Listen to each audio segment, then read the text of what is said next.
செம்மையாக பச்சை பச்சேன்னு இருக்கிற இடம் அது லாடாபுரம். பாருங்கள், ரோடு பேஸில் நம்ம இடம் வந்து லெஃப்ட் சைடு சோளக்கொல்லை போட்டிருக்காங்க. இது வந்து பொது தடம். இது ரோடு பேஸில் ஃபுல்லாகவே இப்போ நம்ம பார்க்கலாம்.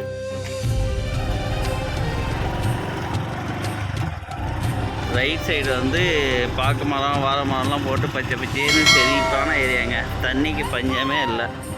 அருமையான லொக்கேஷன். பாருங்க, நம்ம இடத்துல கொக்கெல்லாம் அப்படி மேயுது. சோளக்கொல்லை அறுவடைக்கு ரெடி ஆச்சு. சோளம்லாம் விளைஞ்சி எல்லாமே ரோடு பேஸ்லேயே தான் வருது.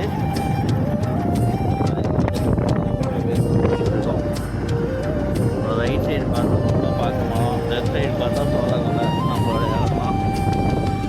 லெஃப்ட் சைடு இந்த சோளக்கொல்லை எல்லாமே நம்மளுது. ரோடு பேஸ் ரோடுக்கு வருது. ஸோ இங்கே வந்து ஒரு வரி தடம் இருக்குது. 6 ஏக்கர் ஒரு கிணறு சர்வீஸ். 6 ஏக்கரு ஒரு கிணறு சர்வீஸ் உள்ள லேண்ட் இது. பச்சை பச்சைன்னு செழுமையான ஏரியா இது. லாடாபுரத்துலேயே அமைஞ்சிருக்கு.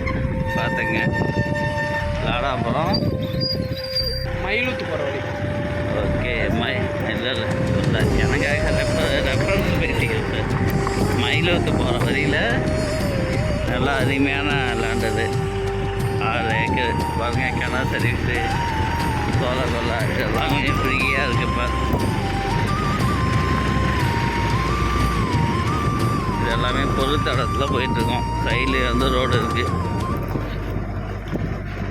ஸோ நஞ்சை வந்து விளைச்சி வச்சுருக்காங்க. அந்தளவு தண்ணி வந்து தாராளமாக இருக்குது.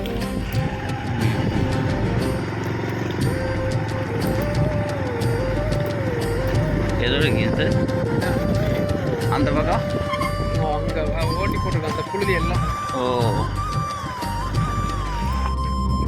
ரோட்லேருந்து இது பொது தடத்தில் வந்து உள்ளே வந்துட்டோம். ஸோ அந்த கிரீனாக பார்க்க இது எல்லாமே நம்மளுக்கு தான். இந்த ஓட்டி போட்டு போகலாம். இந்த ஷெட்டும் நம்மளுக்கு தான். ஏக்கர் வந்து 35 தான் சொல்கிறாங்க. பேச்சுவார்த்தைக்கு உட்பட்டது. கிணறுல இப்போதும் தண்ணி ஃபுல்லாக இருக்குது.